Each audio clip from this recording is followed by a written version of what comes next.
ठीक है, ये थर्ड यूनिट का लास्ट टॉपिक है ट्रांजिटिव क्लोजर। तो उसके बारे में पढ़ते हैं। सबसे पहले व्हाट इज ट्रांजिटिव क्लोजर। अगर हम ट्रांजिटिव क्लोजर की बात करें तो transitive closure is the reachability matrix to reach from vertex u to vertex v of a graph. अगर एक ग्राफ में दो नोड्स हैं, एक बहुत सारे मल्टीपल नोड्स होते हैं, अगर एक नोड से दूसरे नोड पे जाने के लिए कोई पाथ अवेलेबल है, उससे हम क्या बना सकते हैं, रीचेबिलिटी मैट्रिक्स बना सकते हैं। One graph is given, we have to find a vertex v which is reachable from another vertex u for all vertex pair u and v। अगर किसी ग्राफ में हमें u और v दो वर्टेक्स दिए हुए हैं तो हमें v तक पहुंचने के लिए u से v तक पहुंचने के लिए मल्टीपल पाथ्स अवेलेबल होंगे। तो हम किस तरह से रीच कर सकते हैं वो हम यहाँ पे ट्रांजिटिव क्लोजर में फाइंड आउट करते हैं। The final matrix is the Boolean type. तो बेसिकली ट्रांजिटिव क्लोजर में हमें ये देखना पड़ता है कि एक वर्टेक्स से दूसरे वर्टेक्स में जाने के लिए मिनिमम एक पाथ एग्जिस्ट करता है या नहीं करता है। ठीक है, तो वो हम फाइंड आउट करेंगे और जो फाइनल हमारा रिजल्ट होगा वो क्या किस फॉर्म में होगा, बूलियन फॉर्म में होगा, मतलब 1-0 के फॉर्म में हमारा मैट्रिक्स फाइनल मिलेगा हमको। When there is a value 1 for vertex u to vertex v, मतलब अगर u से v में अगर वैल्यू 1 है, it means there at least one path from u to v। इसका ये मतलब होगा u से v में एटलीस्ट एक पाथ तो एग्जिस्ट करेगा ही करेगा। अब एग्जांपल देखते हैं, जैसे हमें इस ग्राफ के लिए ट्रांजिटिव क्लोजर निकालना है। ठीक, तो सबसे पहले हम क्या करेंगे, एक मैट्रिक्स बनाएंगे, जितने नंबर ऑफ नोड्स है उतनी ही रोज एंड उतने कॉलम का एक मैट्रिक्स बनेगा। फॉर एग्जांपल यहाँ पे 4 नोड है 0 से लेके 3 तक, तो 4x4 का मैट्रिक्स हमें सबसे पहले बनाना है। ठीक है, फिर अब पहले फर्स्ट वाली सेल की बात करते हैं जिसमें हमें 0 से 0 में, अब 0 से 0 में पहुंचने का कोई भी पाथ हो सकता है। मतलब अगर आप 0 से सेल्फ लूप की बात करें या सेल्फ नोड की बात करें तो वहां पे एटलीस्ट एक पाथ तो अवेलेबल होगा ही होगा। ठीक, तो इसलिए वहां पे वैल्यू क्या आएगी, रीचेबल मैट्रिक्स में वैल्यू क्या आएगी, 1। ये क्लियर है। अभी तक हमने जितने भी देखे डिजास्टर या फ्रॉइड एंड वर्शॉल्स में हम क्या मानते थे, 0 मानते थे। वो एक्चुअल में क्या था, डिस्टेंस बता रहा था। 0 डिस्टेंस है, मतलब वहां उसी नोड से उसी नोड में पहुंचने की डिस्टेंस 0 थी। लेकिन अब हम क्या बना रहे हैं, रीचेबिलिटी मैट्रिक्स, मतलब रीचेबल है या नहीं है। अगर हम 0 नोड पे खड़े हैं तो हम 0 में ही पहुंच रहे हैं, मतलब हम वहीं पे वहां से वहीं पे ही खड़े हुए हैं, मतलब हम वहां पे रीच कर सकते हैं। इसीलिए यहाँ पे वैल्यू आएगी 1। ठीक, यहाँ पे 0 नहीं आएगी। अब यहाँ डिस्टेंस नहीं लिख रहे हैं, हम क्या लिख रहे हैं, ये रीचेबल है या नहीं है। तो आंसर यस और नो में आएगा। तो अगर रीचेबल है इसका मतलब 1।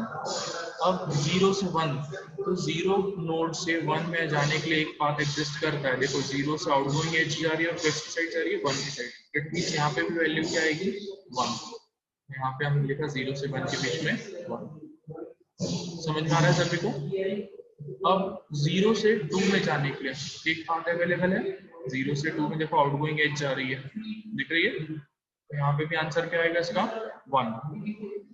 ठीक, तो इसलिए हमने यहाँ पे लिख दिया 1। अब 0 से 3, देखो हमने बात करना है कि रीचेबल है या नहीं। 0 नोड से 3 जाने के लिए कोई पाथ एग्जिस्ट करता है या नहीं करता है। अगर करेगा तो 1 आएगा, अगर नहीं करता है तो 0। तो पाथ देखो यहाँ से डायरेक्टली हम 0 से 2 पे जाएंगे और 2 से 3 पे जाएंगे।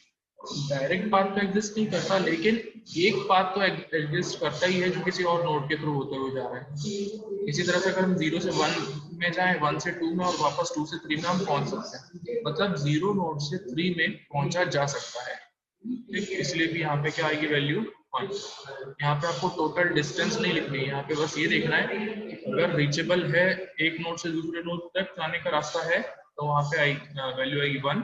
अगर कोई पाथ नहीं है तो वहाँ पे वैल्यू आएगी 0।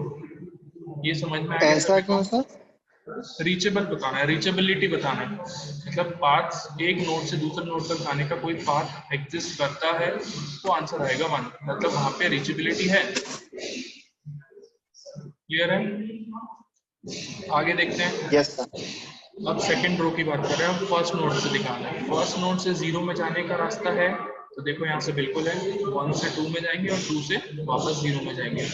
तो ये पाथ एग्जिस्ट करता है, इसीलिए इसका रीचेबिलिटी वैल्यू क्या आएगी, 1। इसी तरह से 1 से 1, कि खुद ही अपने आप में पहुंचना चाह रहा है तो बिल्कुल उसकी वैल्यू आएगी 1, 1 से 1 में पहुंचा जा सकता है, ठीक है। 1 से 2, 1 से डायरेक्टली एक एज आउटगोइंग एज है जो 2 की साइड जा रही है, तो बिल्कुल इसका आंसर भी क्या आएगा 1। 1 से 3, 1 से 3 में भी पहुंचा जा सकता है, देखो इनडायरेक्टली हम पहुंच सकते हैं, 1 से पहले 2 में जाएंगे और 2 से फिर 3 में, तो इसलिए यहाँ पे भी वैल्यू क्या आएगी 1। यहाँ तक कोई डाउट किसी को कुछ पूछना हो तो पूछ लो, समझ में आ गया सभी को? आगे बढ़ते हैं सेकंड नोड की तरफ। यहाँ से सबसे पहले 2 से 0 में जाने के लिए भी डायरेक्ट पाथ एग्जिस्ट करता है, तो यहाँ पे वैल्यू क्या आएगी 1। 2 से 1 में जाने के लिए भी पाथ एग्जिस्ट करता है, 2 से पहले हम 0 में जाएंगे, 0 से फिर 1 पे जाएंगे, तो इस केस की वैल्यू क्या आएगी 1। 2 से 2 में भी पहुंचा जा सकता है, तो यहाँ पे डायरेक्टली वैल्यू आएगी 1। 2 से 3 में भी पहुंचा जा सकता है, तो यहाँ पे वैल्यू सर ऐसे सब में आ सका जा सकता है? नहीं, आगे बढ़ते हैं ना। अभी थर्ड नोट में देखो, थर्ड से 0 में पहुंचा जा सकता है क्या, कोई बताएगा? No sir. यहाँ पे आएगी वैल्यू 0, ठीक है सार्थक। अब 3 से 1, यस 3 से 1 में भी नहीं जाने का कोई रास्ता नहीं है, तो यहाँ नहीं पे 0। जानते। 3 से 2 भी 0। 0 क्योंकि आउटगोइंग एज नहीं है, इनकमिंग एज तो 0, और 3 से 3 में आएगा 1, 1। ठीक है। समझ में आ गया? तो ये जो फाइनल आपका रिजल्ट मिला ना, मैट्रिक्स जो मिला है reachability matrix, this is called transitive closure. अगर किसी ग्राफ से आपको ट्रांजिटिव क्लोजर बनाना है तो इस तरह से आपको बनाना पड़ेगा। समझ में आ गया? एक और एग्जांपल देख लेते हैं। Yes sir. एक और एग्जांपल देखते हैं। इस ग्राफ के लिए हमें ट्रांजिटिव क्लोजर निकालना है, ठीक। सबसे पहले हम क्या करेंगे, मैट्रिक्स बनाएंगे, जितने नंबर ऑफ नोड्स हो उतने नंबर ऑफ नोड्स का 4x4 का मैट्रिक्स बनाया। अब 0 नोड पे हम 0 से 0 में जाने के लिए रीचेबल होगा तो 1 लिखेंगे। 0 से 1 में जाने के लिए कोई पाथ है क्या, देखो। No sir. और फिर यहाँ पे आंसर क्या आएगा 0। 0 से 2 यस एग्जिस्ट करता है, यस सर। 1 आएगा इसका आंसर। 0 से 3 कोई पाथ एग्जिस्ट नहीं सर करता, 0। 0। अब फर्स्ट वाले नोट पे आते हैं। 1 से 0 यस एग्जिस्ट करता है, 1। 1 से 1 में भी 1, 1 से 2 बिल्कुल करता है, पहले 1 से 0 जाएंगे और 0 से फिर 2, तो दैट मींस इधर क्या आएगा 1। अब 1 से 3 कोई पाथ नहीं है, तो यहाँ पे आएगा 0, ठीक है। इसके बाद 2 से 0, 2 नोट पे आते हैं।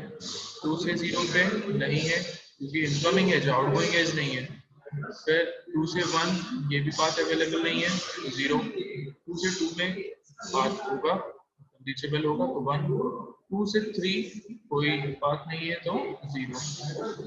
लास्ट 3 से 0, 3 से 0 में है पाथ, बिल्कुल है। 3 से पहले 1 जाएंगे और 1 से 0, तो यहाँ पे वैल्यू आएगी 1। 3 से 1 में 1, 3 से 2 वो भी है पाथ, 3 से पहले 1, 1 से 0 और 0 से 2, तो इसलिए यहाँ पे भी वैल्यू आएगी 1, और लास्ट में 3 से 3 में 1। क्लियर हो गया सभी को? समझ में आ गए प्रॉब्लम कैसे सॉल्व कर सकते हैं ट्रांजिटिव क्लोजर की? Yes sir. कोई डाउट किसी को कुछ पूछना है? ठीक, तो ये एग्जांपल 3 एक और देख लेते हैं और डाउट क्लियर हो जाएगा। अब इसमें कितने नोड गिवन है, 6 नोड्स हैं 1 से लेकर 6 तक। तो सबसे पहले हम 6x6 का मैट्रिक्स बनाएंगे, ठीक। 1 से 1 में कोई पाथ एग्जिस्ट करता है कि बिल्कुल सेल्फ, अगर हम बात करें अपने आप में रीचेबल होगा वो, तो 1।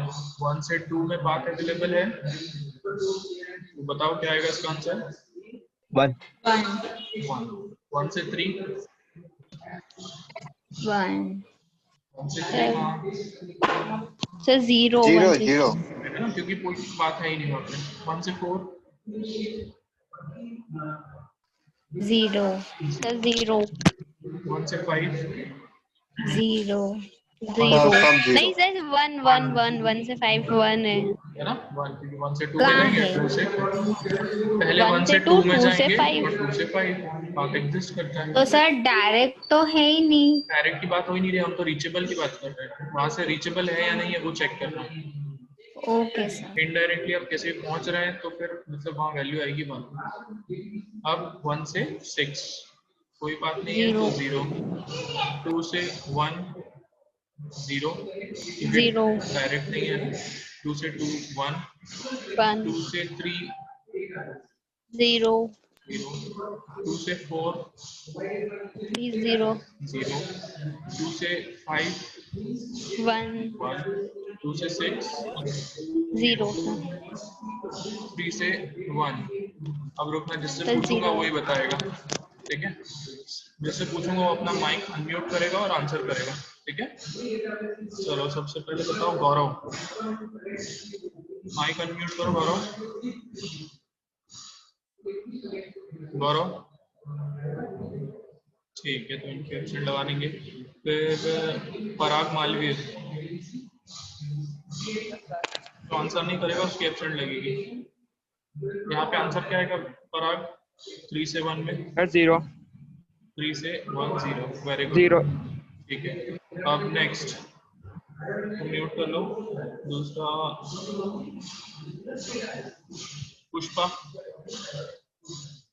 3 से 2 में क्या आएगी वैल्यू?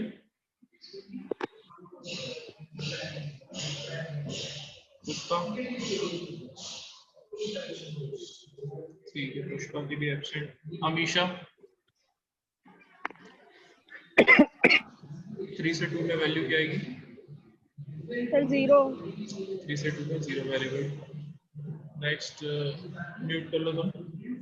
नेक्स्ट अंकित प्रजापति, 3 से 3 1 1, ठीक है, वेरी गुड, म्यूट करो। नेक्स्ट राजनंदिनी,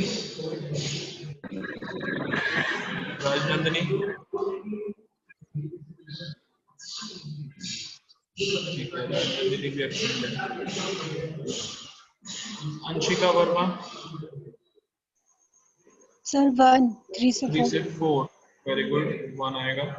3 से तो 5 राजनंदनी के साइड नेटवर्क इशू 5 है। 0।